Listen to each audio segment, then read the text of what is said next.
Bienvenue dans les récits extraordinaires de Pierre Bellemare. Un podcast issu des archives d'Europe 1. Le dossier que Jacques-Antoine nous propose aujourd'hui étant extrêmement récent et mettant en cause plusieurs personnes innocentes, il a préféré en... Bienvenue dans les récits extraordinaires de Pierre Bellemare.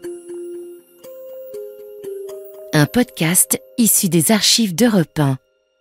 Le dossier que Jacques-Antoine nous propose aujourd'hui étant extrêmement récent et mettant en cause plusieurs personnes innocentes, il a préféré en situer l'action dans une petite ville imaginaire de la Côte d'Azur. C'est un dossier assez déconcertant qu'il a choisi, non pas seulement parce qu'il se situe pendant les fêtes de fin d'année, mais parce que cette affaire, qui commence d'une façon banale, se déroule d'une façon banale et se termine d'une façon banale, n'est pourtant pas une affaire banale et qu'elle met en scène un curieux personnage. Si vous voulez trouver le coupable, ne vous laissez donc pas prendre au piège que constitue justement son effarante médiocrité.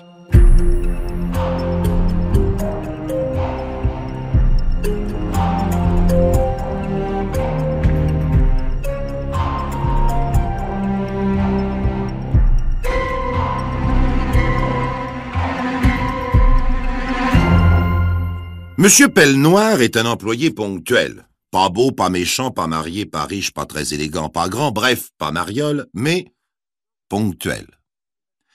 Depuis 10 ans qu'il travaille dans cette fabrique de parfums, il n'a jamais été en retard de plus d'une demi-heure. Aussi, ce 26 décembre, ne le voyant pas venir de toute la matinée, le chef du personnel décide de passer à son domicile pendant l'heure du déjeuner pour s'inquiéter de son état de santé. Monsieur Pellenoir habite une vieille maison dans le vieux quartier de la ville. Monsieur le chef du personnel reconnaît tout de suite ses fenêtres. Toutes les fenêtres de la maison sont fleuries, sauf les siennes. Monsieur le chef du personnel grimpe l'escalier jusqu'au 2e étage et frappe à la porte. Bien entendu, personne ne répond. Je dis bien entendu parce que monsieur Pellenoir vivant seul monsieur Pellenoir pourrait répondre. Or, si monsieur Pellenoir répondait, il n'y aurait pas d'affaire Pellenoir, car l'affaire... Bienvenue dans les récits extraordinaires de Pierre Bellemare. Un podcast issu des archives d'Europe 1. Le dossier que Jacques-Antoine nous propose aujourd'hui étant extrêmement récent et mettant en cause plusieurs personnes innocentes, il a préféré en situer l'action dans une petite ville imaginaire de la Côte d'Azur.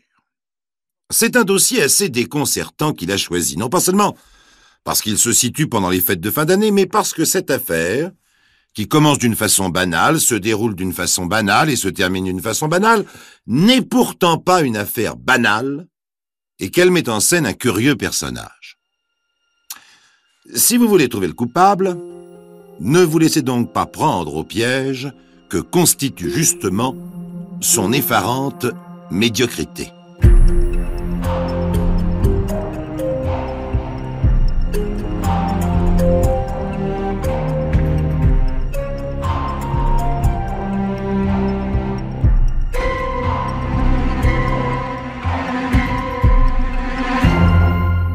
Monsieur Pellenoir est un employé ponctuel. Pas beau, pas méchant, pas marié, pas riche, pas très élégant, pas grand, bref, pas mariole, mais ponctuel.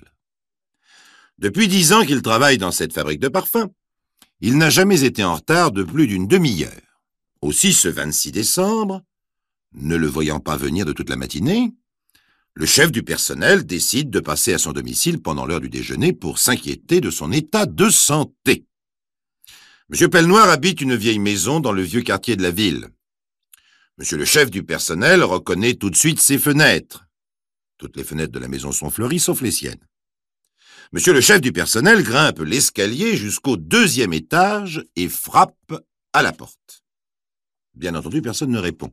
Je dis bien entendu parce que monsieur Pellenoir vivant seul monsieur Pellenoir pourrait répondre. Or, si monsieur Pellenoir répondait, il n'y aurait pas d'affaire Pellenoir, car l'affaire... Bienvenue dans les récits extraordinaires de Pierre Bellemare. Un podcast issu des archives d'Europe 1. Le dossier que Jacques-Antoine nous propose aujourd'hui étant extrêmement récent et mettant en cause plusieurs personnes innocentes, Il a préféré en situer l'action dans une petite ville imaginaire de la Côte d'Azur. C'est un dossier assez déconcertant qu'il a choisi, non pas seulement parce qu'il se situe pendant les fêtes de fin d'année, mais parce que cette affaire, qui commence d'une façon banale, se déroule d'une façon banale et se termine d'une façon banale, n'est pourtant pas une affaire banale et qu'elle met en scène un curieux personnage. Si vous voulez trouver le coupable, ne vous laissez donc pas prendre au piège que constitue justement son effarante médiocrité.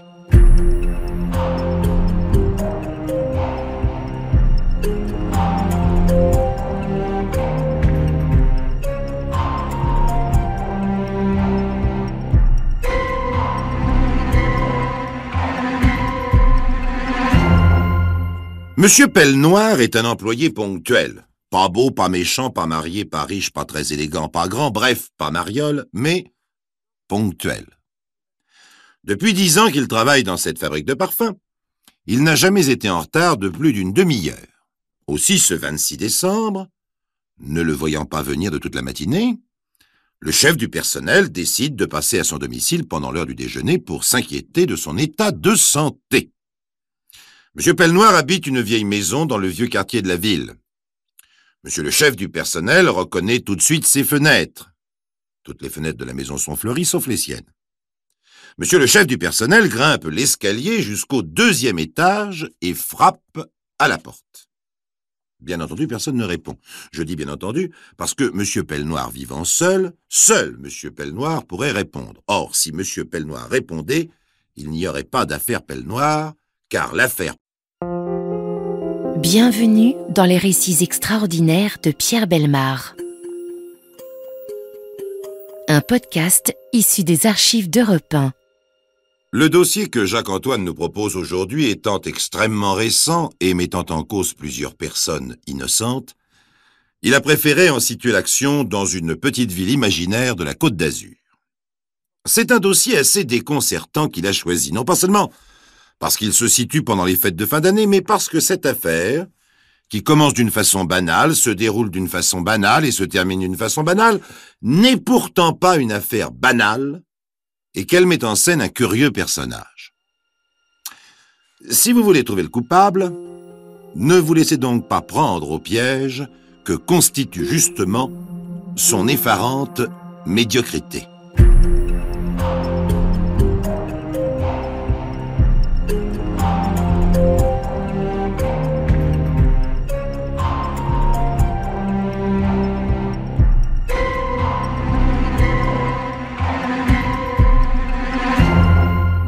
Monsieur Pellenoir est un employé ponctuel. Pas beau, pas méchant, pas marié, pas riche, pas très élégant, pas grand, bref, pas mariole, mais ponctuel. Depuis 10 ans qu'il travaille dans cette fabrique de parfums, il n'a jamais été en retard de plus d'une demi-heure.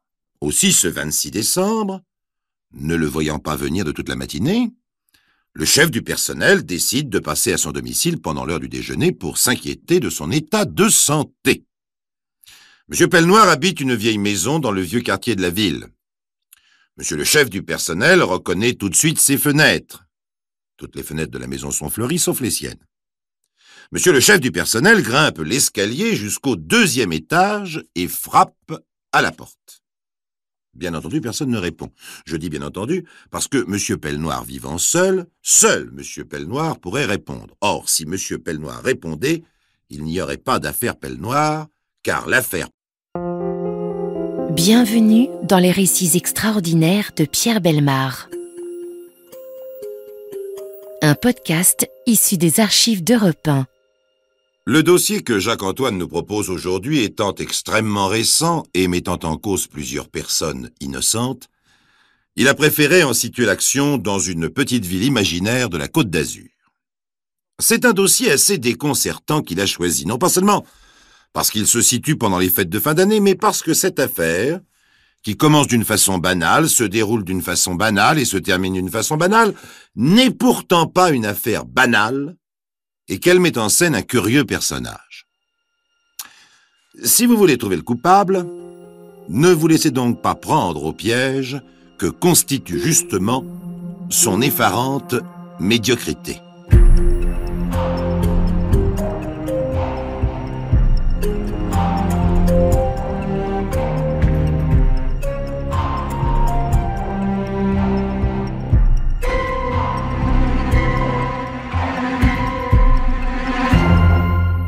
Monsieur Pellenoir est un employé ponctuel. Pas beau, pas méchant, pas marié, pas riche, pas très élégant, pas grand, bref, pas mariole, mais ponctuel.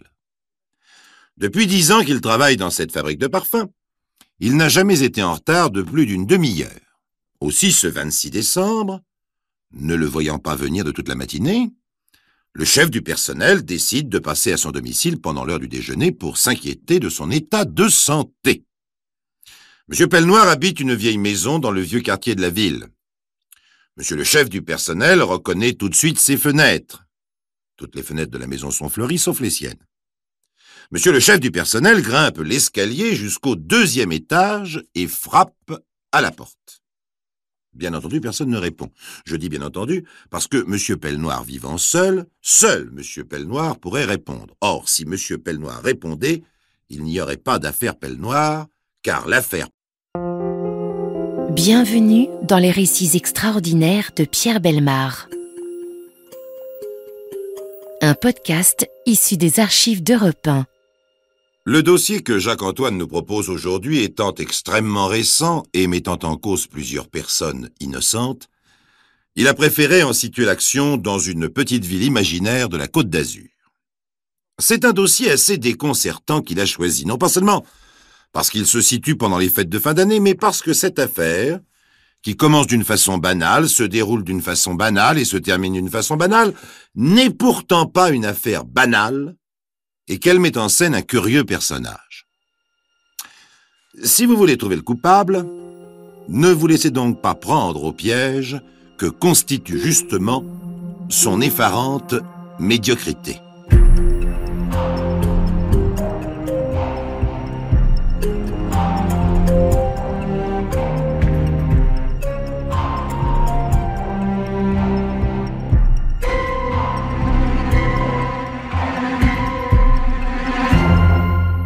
Monsieur Pellenoir est un employé ponctuel. Pas beau, pas méchant, pas marié, pas riche, pas très élégant, pas grand, bref, pas mariole, mais ponctuel. Depuis 10 ans qu'il travaille dans cette fabrique de parfums, il n'a jamais été en retard de plus d'une demi-heure. Aussi, ce 26 décembre, ne le voyant pas venir de toute la matinée, le chef du personnel décide de passer à son domicile pendant l'heure du déjeuner pour s'inquiéter de son état de santé. Monsieur Pellenoir habite une vieille maison dans le vieux quartier de la ville. Monsieur le chef du personnel reconnaît tout de suite ses fenêtres. Toutes les fenêtres de la maison sont fleuries, sauf les siennes. Monsieur le chef du personnel grimpe l'escalier jusqu'au 2e étage et frappe à la porte. Bien entendu, personne ne répond. Je dis bien entendu parce que Monsieur Pellenoir vivant seul Monsieur Pellenoir pourrait répondre. Or, si Monsieur Pellenoir répondait, il n'y aurait pas d'affaire Pellenoir, car l'affaire... Bienvenue dans les récits extraordinaires de Pierre Bellemare. Un podcast issu des archives d'Europe 1. Le dossier que Jacques-Antoine nous propose aujourd'hui étant extrêmement récent et mettant en cause plusieurs personnes innocentes, il a préféré en situer l'action dans une petite ville imaginaire de la Côte d'Azur. C'est un dossier assez déconcertant qu'il a choisi, non pas seulement parce qu'il se situe pendant les fêtes de fin d'année, mais parce que cette affaire, qui commence d'une façon banale, se déroule d'une façon banale et se termine d'une façon banale, n'est pourtant pas une affaire banale, et qu'elle met en scène un curieux personnage. Si vous voulez trouver le coupable, ne vous laissez donc pas prendre au piège que constitue justement son effarante médiocrité.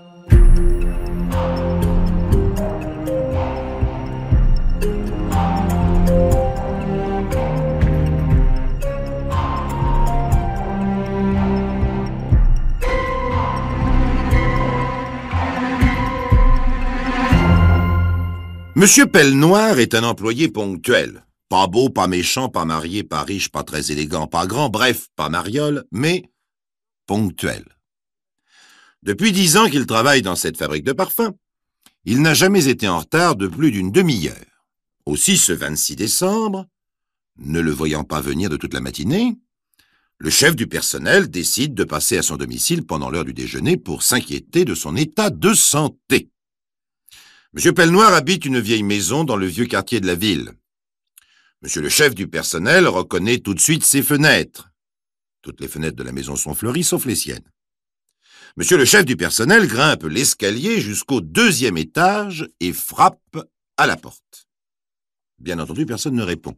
Je dis bien entendu parce que Monsieur Pellenoir vivant seul Monsieur Pellenoir pourrait répondre. Or, si Monsieur Pellenoir répondait, il n'y aurait pas d'affaire Pellenoir, car l'affaire... Bienvenue dans les récits extraordinaires de Pierre Bellemare. Un podcast issu des archives d'Europe 1. Le dossier que Jacques-Antoine nous propose aujourd'hui étant extrêmement récent et mettant en cause plusieurs personnes innocentes, il a préféré en situer l'action dans une petite ville imaginaire de la Côte d'Azur. C'est un dossier assez déconcertant qu'il a choisi, non pas seulement parce qu'il se situe pendant les fêtes de fin d'année, mais parce que cette affaire, qui commence d'une façon banale, se déroule d'une façon banale et se termine d'une façon banale, n'est pourtant pas une affaire banale, et qu'elle met en scène un curieux personnage. Si vous voulez trouver le coupable, ne vous laissez donc pas prendre au piège que constitue justement son effarante médiocrité.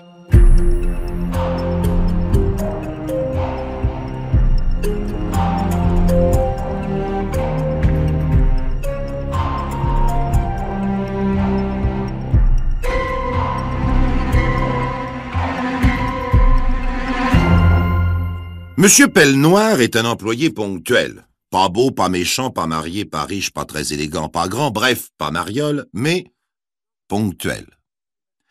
Depuis 10 ans qu'il travaille dans cette fabrique de parfums, il n'a jamais été en retard de plus d'une demi-heure.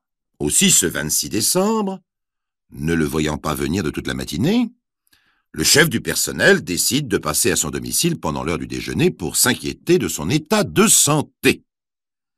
Monsieur Pellenoir habite une vieille maison dans le vieux quartier de la ville. Monsieur le chef du personnel reconnaît tout de suite ses fenêtres. Toutes les fenêtres de la maison sont fleuries, sauf les siennes. Monsieur le chef du personnel grimpe l'escalier jusqu'au 2e étage et frappe à la porte. Bien entendu, personne ne répond. Je dis bien entendu parce que Monsieur Pellenoir vivant seul Monsieur Pellenoir pourrait répondre. Or, si Monsieur Pellenoir répondait, il n'y aurait pas d'affaire Pellenoir, car l'affaire... Bienvenue dans les récits extraordinaires de Pierre Bellemare. Un podcast issu des archives d'Europe 1. Le dossier que Jacques-Antoine nous propose aujourd'hui étant extrêmement récent et mettant en cause plusieurs personnes innocentes, il a préféré en situer l'action dans une petite ville imaginaire de la Côte d'Azur.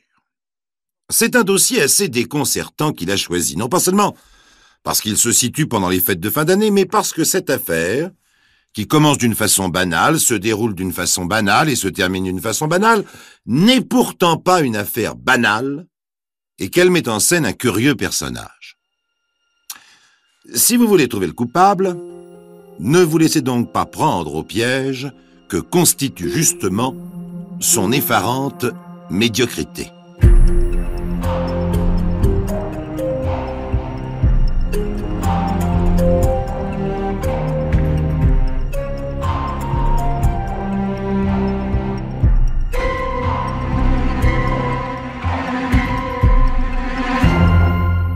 Monsieur Pellenoir est un employé ponctuel. Pas beau, pas méchant, pas marié, pas riche, pas très élégant, pas grand, bref, pas mariole, mais ponctuel. Depuis 10 ans qu'il travaille dans cette fabrique de parfums, il n'a jamais été en retard de plus d'une demi-heure. Aussi, ce 26 décembre, ne le voyant pas venir de toute la matinée, le chef du personnel décide de passer à son domicile pendant l'heure du déjeuner pour s'inquiéter de son état de santé. Monsieur Pellenoir habite une vieille maison dans le vieux quartier de la ville. Monsieur le chef du personnel reconnaît tout de suite ses fenêtres. Toutes les fenêtres de la maison sont fleuries, sauf les siennes. Monsieur le chef du personnel grimpe l'escalier jusqu'au 2e étage et frappe à la porte. Bien entendu, personne ne répond. Je dis bien entendu parce que Monsieur Pellenoir vivant seul Monsieur Pellenoir pourrait répondre. Or, si Monsieur Pellenoir répondait, il n'y aurait pas d'affaire Pellenoir, car l'affaire... Vous êtes très intelligent, Monsieur Sajardy. Vous savez parfaitement à quoi vous en tenir. Pourquoi voudriez-vous que je vous éprouve? Puis le brigadier se lève. En tout cas, je vous remercie de votre démarche et de votre franchise, Monsieur Sajardy. Sajardi s'en va. À partir de cet instant, tout va se dérouler en une demi-heure. Sajardi est parti à pied, mais le brigadier part quelques secondes plus tard en voiture. Il se rend directement chez Jeanne, qui vient tout juste de rentrer chez elle et le reçoit dans une robe de chambre rose à décongestionner un apoplectique. Il n'a pas de peine à lui faire avouer la vérité. « Mademoiselle ?» Sajardi vient de passer aux aveux. Il n'y a que 2 choses qui restent obscures. Les 2000 francs. C'était faux, bien entendu. Oui. C'était pour faire croire que le vol était le mobile du crime. Oui. Le chauffeur d'autobus, par contre, c'était vrai. Oui. Je ne voulais pas vous le dire. Bon. Maintenant, les photos. Il les a découvertes par hasard? Ou vous lui avez demandé d'aller les chercher? Je lui avais demandé d'aller les chercher. Comme dans un mauvais film policier, le brigadier se cache dans les lavabos lorsqu'on sonne à la porte. Il entend Sajardi, fou de rage, se jeter sur la malheureuse Jeanne, et les propos qu'il tient équivalent à des aveux complets. Lorsque le brigadier intervient, tout est clair. Professionnellement, Sajardi se serait débrouillé, mais il était comme un nageur sans cesse tiré par les pieds ou qui porterait un poids trop lourd. Dans sa vie privée, notamment sur le plan affectif, c'était une éternelle déroute. N'ayant d'autre foyer qu'une triste chambre d'hôtel, il traînait dans les bars, ne fréquentait que des gens sans intérêt, voire misérables, comme ce pauvre Pellenoir. C'est d'ailleurs Pellenoir qui lui avait fait connaître Jeanne. Il a eu l'impression d'entrer dans un amer paradis lorsqu'il est tombé amoureux d'elle, cette fille niaise qui n'est même pas jolie et qui se laissait photographier nue. Lorsqu'il a été chercher les photos, Pellenoir s'est moqué de lui et lui a offert à boire. Plus il buvait, plus l'autre se moquait, et c'était facile de se moquer. Pellenoir n'avait qu'à dire ce qu'il pensait de Jeanne, et comme elle l'avait quitté, il n'en pensait pas du bien. Et comme il était un homme vulgaire, il n'hésitait pas à le dire avec des mots vulgaires. Tout ça était affreusement sordide, et Sajardi était affreusement malheureux. Quand enfin une dernière fois il a demandé « Donnez-moi ces photos », et que l'autre a répondu définitivement « Ah non, je les garde, n'en parlons plus ». La rage l'a envahi. Il a saisi un cendrier surmonté d'un cheval en bronze, dressé sur ses pattes de derrière, et l'a frappé au moment où il se retournait pour aller lui ouvrir la porte. Cela a fait, paraît-il, comme un bruit d'étoffe qu'on déchire. Comme l'homme s'effondrait en gémissant, il a frappé, jusqu'à ce qu'il soit mort. Sans savoir pourquoi, il l'a installé sur le canapé.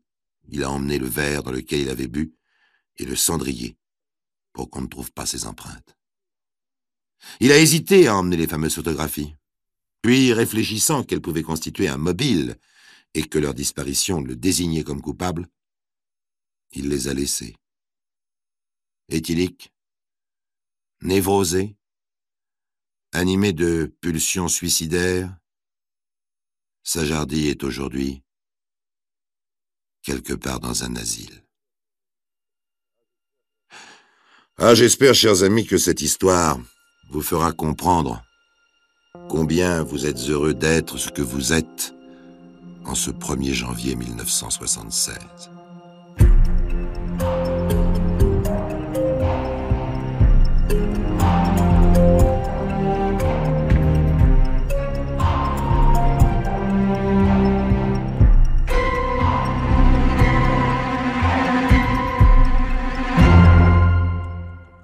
Vous venez d'écouter Les récits extraordinaires de Pierre Bellemare, un podcast issu des archives d'Europe 1. Réalisation et composition musicale, Julien Tarot. Production, Estelle Lafont. Patrimoine sonore, Sylvaine Denis, Laetitia Casanova, Antoine Reclus.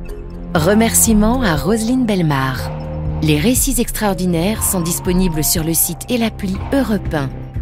Écoutez aussi le prochain épisode en vous abonnant gratuitement sur votre plateforme d'écoute préférée.